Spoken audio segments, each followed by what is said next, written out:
Your most welcome in our YouTube channel science galaxy education. हमारे YouTube channel science galaxy education में आपका हार्दिक स्वागत है। आज के लेक्चर में हम लोग पढ़ेंगे क्लास 10th के मैथ और चैप्टर नंबर 6 त्रिभुज के बारे में।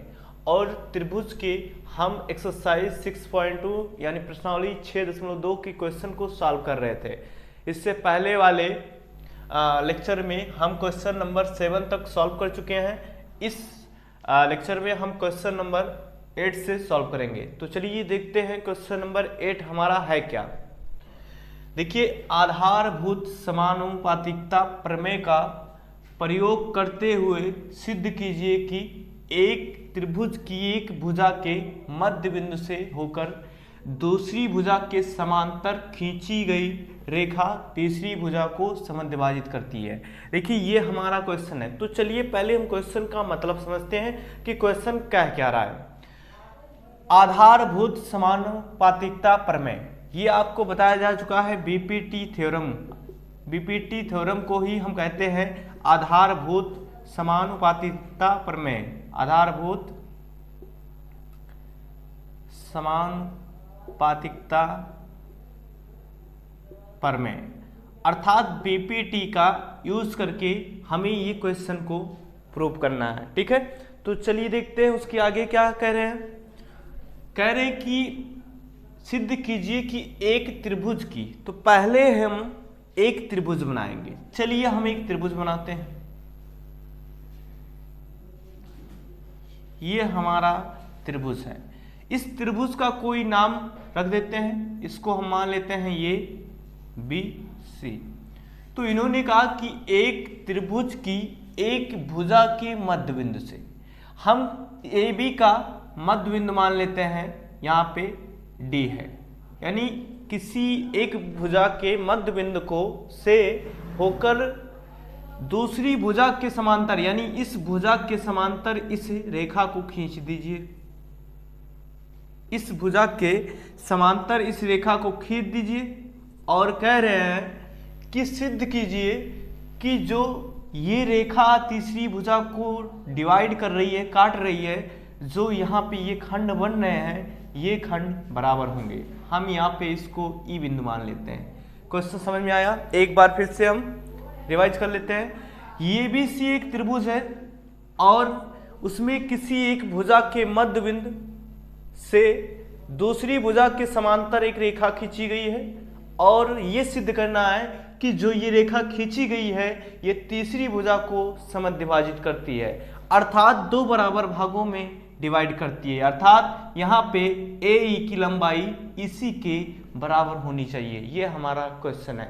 तो चलिए पहले स्टार्ट करते हैं आंसर सॉल्यूशन। सबसे पहले देखिए, इन्होंने ये कहा है कि डी जो है ए बी का मध्य बिंदु है। तो लिखिए, चूंकि डी ए बी का मध्य बिंदु है,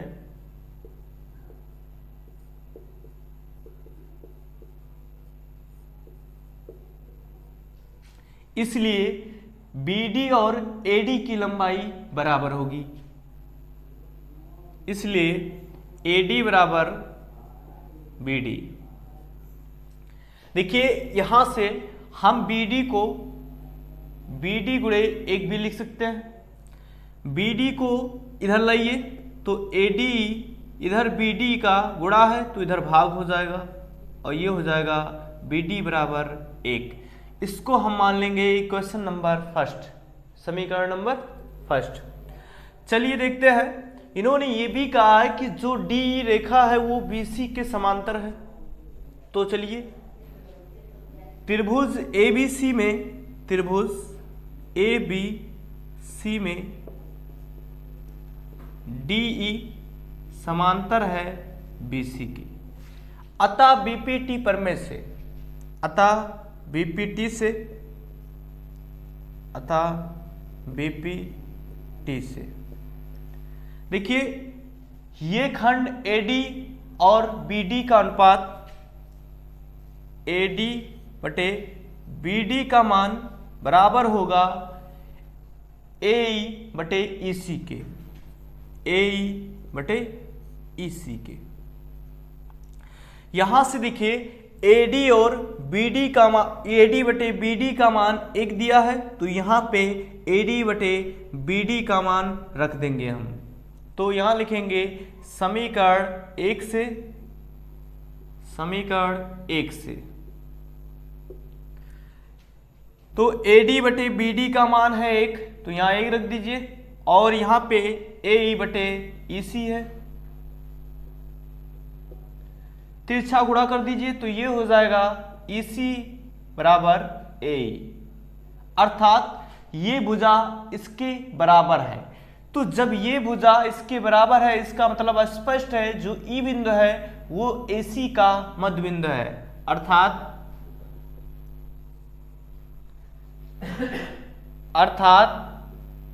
स्पष्ट है बिंदु E भुजा AC का मध्य बिंदु है।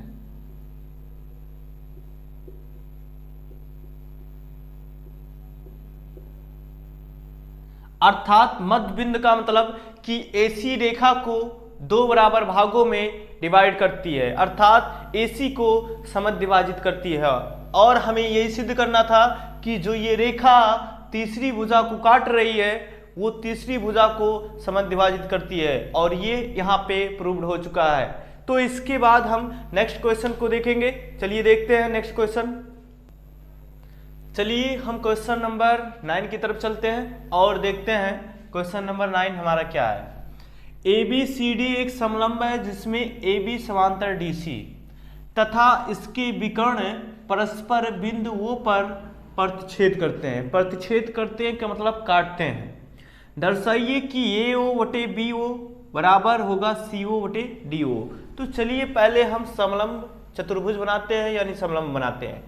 आपको पिछले लेक्चर में बताया गया कि समलंब एक ऐसा चतुर्भुज है जिसके सम्मुख भुजाओं का एक युग्म समांतर होता है और एक युग्म समांतर नहीं होता है। जैसे यहाँ पे एक चतुर्भुज हम ABCD ले लिए, और यहाँ से देखिए AB समांतर है DC के, सवाल में लिखा है तो हम AB को DC के समांतर कर दिए। देखिए यहाँ पे AD जो है BC के समांतर नहीं है, तो ये हमारा फिगर जो है वो समलंब है। क्या है? समलंब है। क्लियर हुआ? चलिए आगे बढ़ते हैं। तथा इसके विकर्ण परस्पर बिंदु O पर प्रतिच्छेद करते हैं। इनके विकर्ण को हम मिलाते हैं।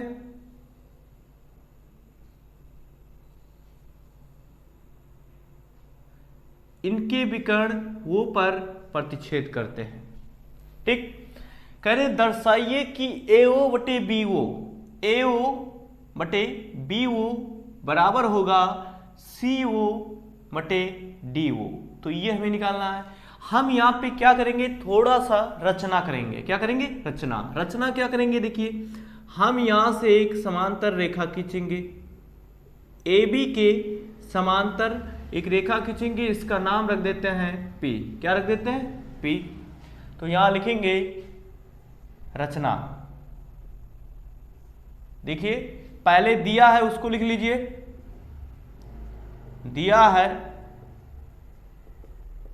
AB समांतर है DC, और रचना हम किए हैं OP समांतर AB खींचा।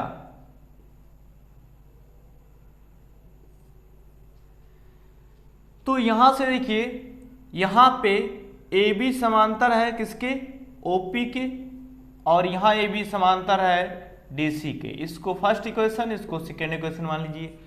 फर्स्ट और सेकेंड इक्वेशन से देखिए कि जब AB DC के समांतर है और AB OP के समांतर है, तो जो होगा यहां से देखिए DC किसके समांतर होगा? OP के। अर्थात समीकरण 1 व 2 से, समीकरण 1 व 2 से OP समांतर होगा DC के। अर्थात ये रेखा इसके समांतर थी और ये रेखा इसके समांतर थी, तो तो ये रेखा इसके भी समांतर होगी। ये प्रूफ हो चुका है यहाँ से। चलिए हम आगे बढ़ते हैं। अब हम क्या करेंगे, हमें दो त्रिभुज ऐसे मिल रहे हैं जहां पे दो रेखाएं समांतर होंगी। पहला त्रिभुज ADB, ADB। दूसरा त्रिभुज जो हमें मिलेगा वो मिलेगा ADC। तो पहले हम ADB में लेंगे। तो यहां से त्रिभुज ADB में BPT से, सॉरी, त्रिभुज ADB में OP समांतर है AB के, अतः BPT से, BPT से। चलिए यहां स्टार्ट करते हैं।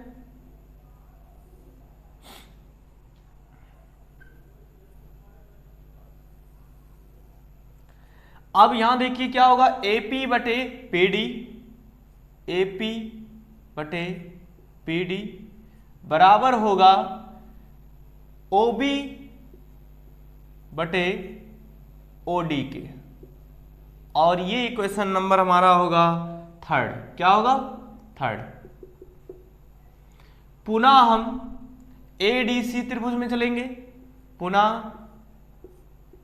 त्रिभुज ADC में देखिए, ADC में क्या समांतर है? OP समांतर है DC के। यहां देखिए OP समांतर है DC के, अतः BPT से, अतः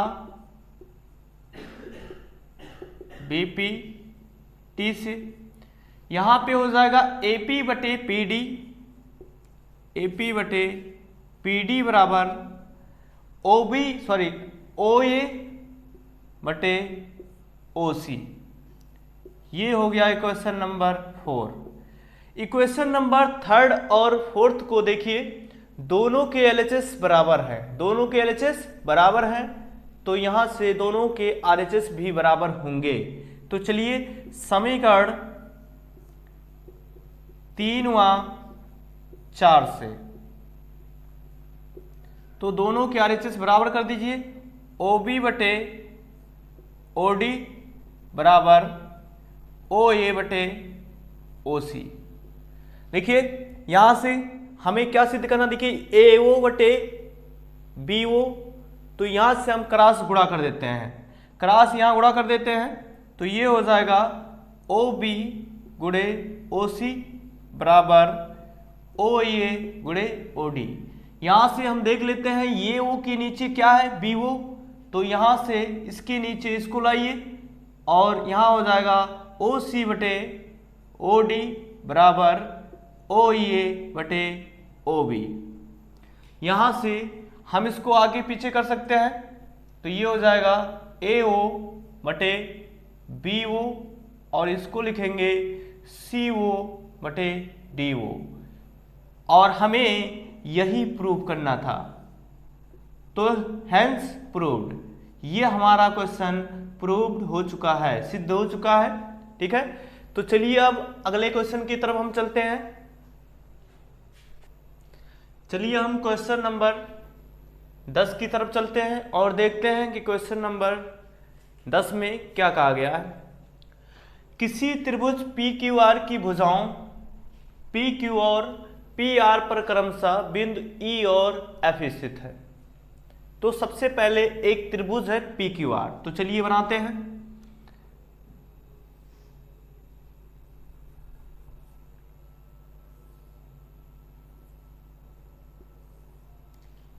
ये हमारा त्रिभुज PQR है। कह रहे हैं इसकी भुजाओं PQ और PR पर क्रमशः बिंदु E और F स्थित है। इसका मतलब ये हुआ PQ पर E स्थित है, तो चलिए PQ पर E स्थित कर दीजिए। और यहां पे कह रहे हैं PR पर F स्थित है, तो PR पे F स्थित है। निम्नलिखित में से प्रत्येक स्थिति के लिए बताइए क्या EF समांतर है QR, तो EF को पहले मिला दीजिए। ठीक, अब यहां से देखिए इसमें 5 क्वेश्चन है, प्रत्येक के लिए हमें ये सिचुएशन बताना है कि ये कंडीशन लागू है या नहीं है। तो पहला सवाल हम नोट किए हैं, तो पहले हम फर्स्ट पार्ट को देखेंगे। देखिए यहां से EF समांतर QR कब होगा? EF समांतर QR कब होगा? जब इसके यानी PA, PE और EQ का अनुपात बराबर होगा PF और बटे FR के अनुपात के। ये कहलाता है BPT का विलोम प्रमेय। ठीक है, तो चलिए पहले हम चेक करते हैं क्या इनका और इनका अनुपात सेम क्वांटिटी आती है जो इनका PF और FR का अनुपात आता है। तो चलिए यहां से देखते हैं। त्रिभुज PQR में यहां पे PE बटे EQ का मान निकालते हैं। PE का मान यहां पे दिया गया 3.9 और EQ का मान दिया गया है 3.0 यानी 3.0। यहां से हल करेंगे अगर तो दोनों संख्याओं में एक एक अंक बाद दशमलव है, दोनों दशमलव कैंसिल हो जाएंगे, हट जाएंगे। 39 बटे 30 हुआ। इसको डिवाइड कर दीजिए, 13 तियां 39 और 10 तियां 30, तो ये हो गया 13 बटे 10 और इसको भाग करेंगे तो 1.3 मिलेगा। ठीक, चलिए अब हम PF और FR को देखते हैं। PF बटे FR को, तो यहां से देखिए इसका मान PF का मान यहां से 3.6 सेंटीमीटर है और FR का मान 2.4 सेंटीमीटर है। यहां भी सेम डिजिट के बाद डेसिमल है, एक अंक के बाद दशमलव, एक अंक के बाद दशमलव, तो यहां हो जाएगा 36 बटे 24।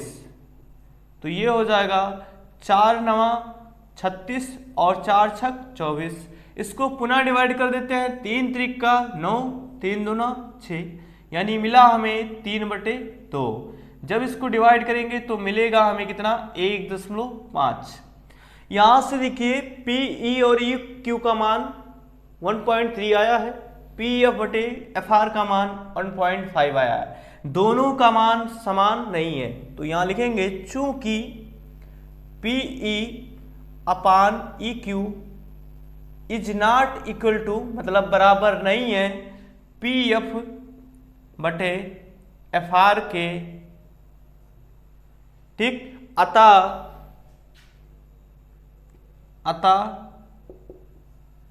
EF और QR समांतर नहीं है, समांतर नहीं है। एक बात यहां समझ लेते हैं, अगर इनका अनुपात सेम आया होता, मतलब इनका मान और इनका मान सेम आया होता, तो BPT के विलोम प्रमेय से ये रेखाएं समांतर होती हैं, क्योंकि BPT का विलोम प्रमेय ये कहता है कि अगर PE और EQ का अनुपात का मान वही आता है जो PF बटे FR का आता है, तो यहाँ पे EF और QR समांतर होंगे। तो यहाँ पे हमारा पहला क्वेश्चन हुआ कि EF और QR समांतर नहीं है। चलिए हम नेक्स्ट पार्ट की तरफ चलते हैं। चलिए हम सेकंड पार्ट की तरफ चलते हैं और देखते हैं क्या सेकंड पार्ट। यहाँ पे PE की वैल्यू दी गई है आपको 4 सेंटीमीटर, QE की वैल्यू दी गई है 4.5 सेंटीमीटर, PF का मान दिया है 8 सेंटीमीटर और RF का मान दिया है 9 सेंटीमीटर। देखिए फिगर आपका सेम रहेगा, केवल उनके मान चेंज कर दिए गए हैं बस, तो आप फिगर सेम रखेंगे, कोई दिक्कत नहीं है। देखिए कभी कभी होता क्या है, अब लोग बच्चे ये सोच रहे हैं कि ये भुजा इसके समांतर है तो हम समांतर बनाएंगे, कैसे पता चलेगा, और ये समांतर नहीं है तो कैसे पता चलेगा कि समांतर नहीं है। तो इसकी चिंता की कोई बात नहीं है, यहाँ पे आप फिगर बनाइए। थोड़ा सा अगर आपका समांतर नहीं है तो आपको यहाँ से प्रूव करना है, सॉल्व करके बताना है कि समांतर है या नहीं है, क्योंकि सॉल्व करने से पहले तो हम फिगर बना रहे हैं, लेकिन सॉल्व करने से पहले फिगर बना रहे, तो सॉल्व करने से पहले हमें नहीं पता है कि समांतर होगा कि असमांतर होगा, यानी समांतर नहीं होगा, इसलिए आपका फिगर थोड़ा सा समांतर या असमांतर हो सकता है, उससे कोई प्रॉब्लम नहीं है। चलिए देखते हैं। तो यहां से पुनः हम PE और EQ का अनुपात निकालेंगे। तो चलिए निकालते हैं। PE अपान EQ यहां लिख देते हैं, सॉरी पहले लिख देते हैं त्रिभुज PQR में, त्रिभुज PQR में PE बटे EQ बराबर, देखिए PE का मान कितना है 4 और QE का मान 4.5।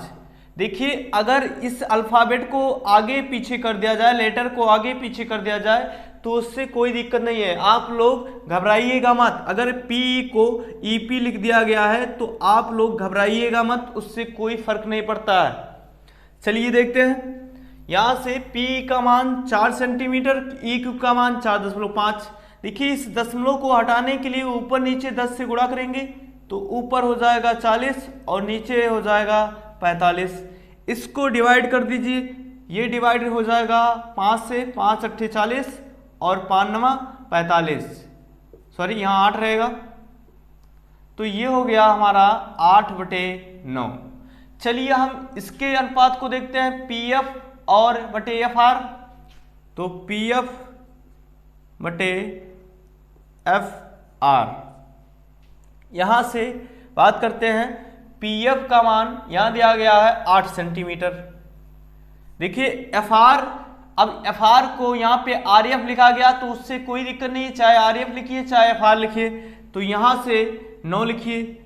अब यहाँ देखिए इसको हम और छोटा नहीं कर सकते काट के, तो यहाँ लिखेंगे चूंकि देखिए PE बटे EQ, PE बटे EQ बराबर है PF बटे FR के, PF बटे FR के, अर्थात दोनों के मान बराबर हैं। अतः BPT के विलोम पर में से, BPT के विलोम पर में से EF समांतर होगा QR के।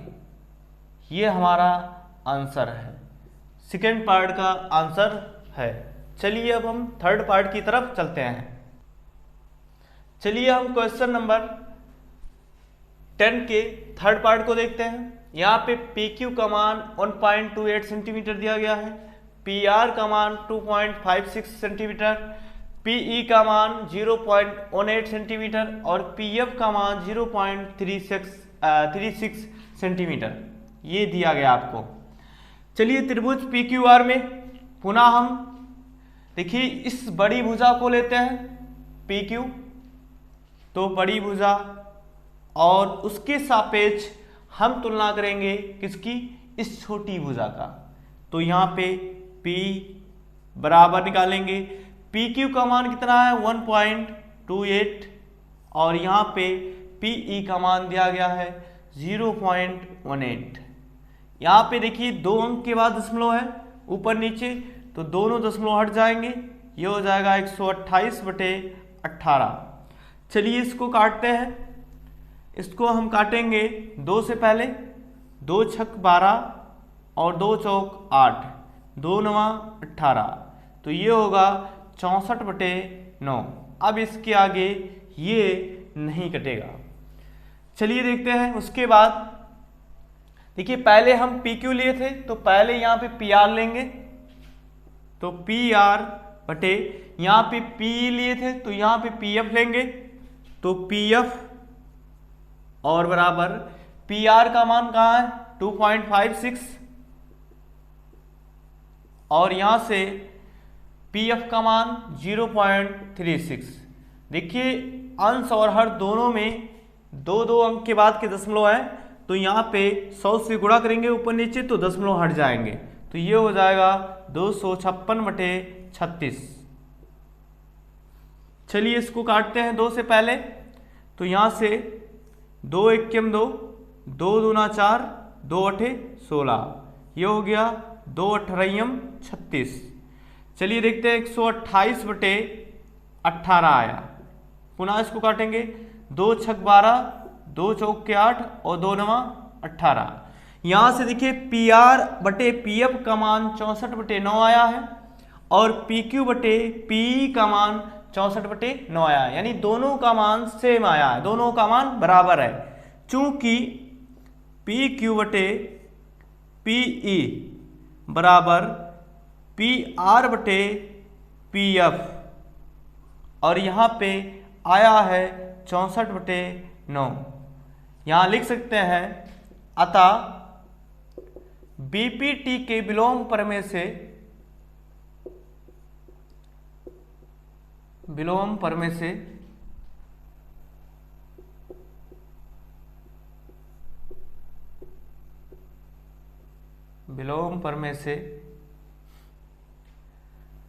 ई एफ समांतर होगा क्यू आर के। तो ये हमारा थर्ड पार्ट था।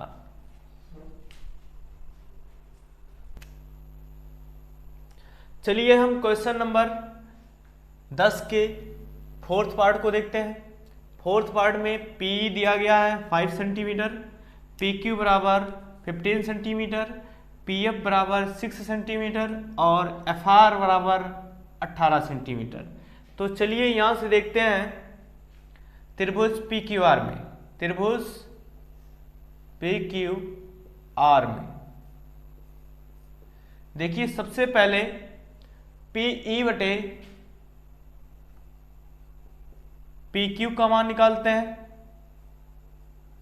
तो पी ई का मान 5 और पी क्यू का मान 15। देखिए पहले ये भुजा लिए फिर बड़ी भुजा लिए, ठीक। यहां से देखिए 5 इक्कीम 5, 5 तिया 15, यानी हमें मिला कितना 1/3।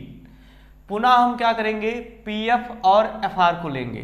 तो पी एफ बटे एफ आर, देखिए यहां से पी एफ का मान दिया गया है और एफ आर का मान भी दिया गया है।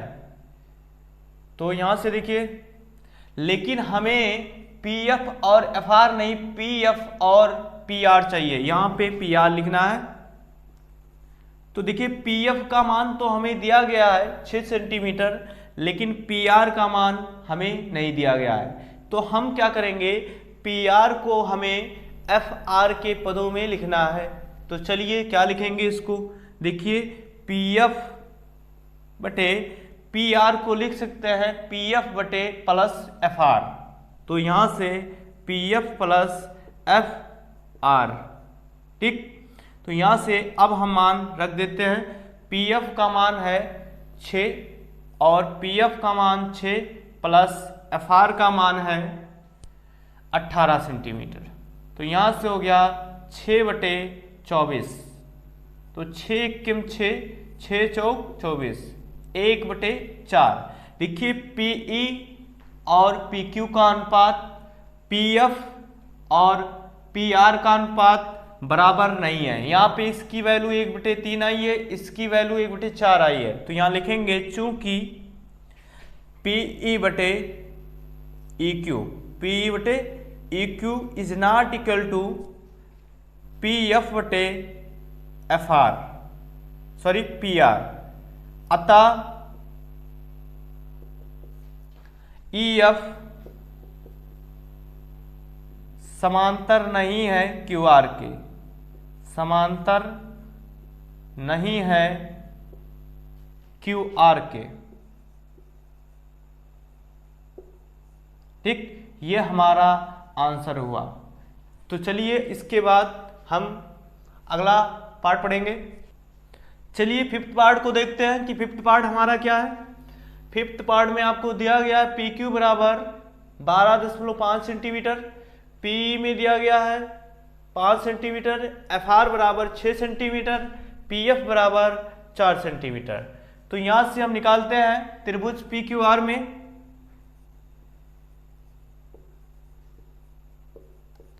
पी बटे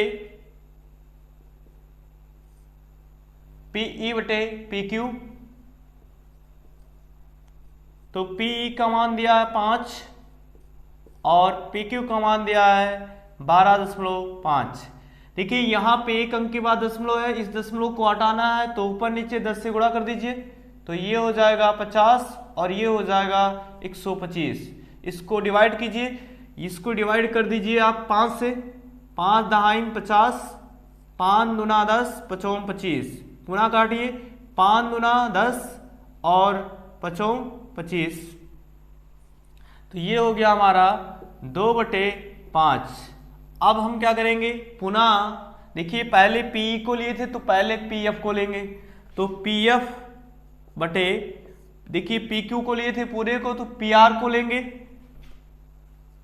यहां से देखिए पी आर हमें नहीं पता है, हमें पता क्या है पी एफ और एफ आर, तो यहां से पी एफ और पी आर को हम लिख सकते हैं P F plus F R, P F plus F R.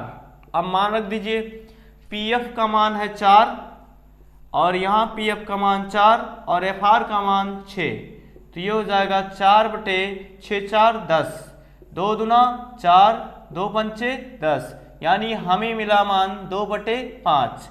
यहाँ देखिए पी बटे पी क्यू का मान 2/5 आया, पी एफ बटे पी आर का मान भी 2/5 आया, दोनों का मान बराबर है, अतः ई एफ समांतर होगी क्यू आर के। तो यहाँ लिखेंगे चूंकि पी ई बटे पी क्यू बराबर पी एफ बटे एफ आर पी आर बराबर 2/5, अतः बीपीटी के विलोम प्रमेय से, यहाँ लिखते हैं अतः बीपीटी के विलोम प्रमेय से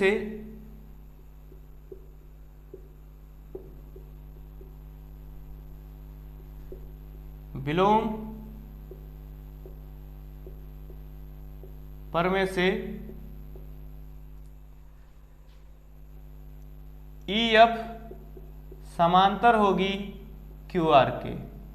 तो ये हमारा क्वेश्चन नंबर 10 का 5th एंड लास्ट पार्ट था।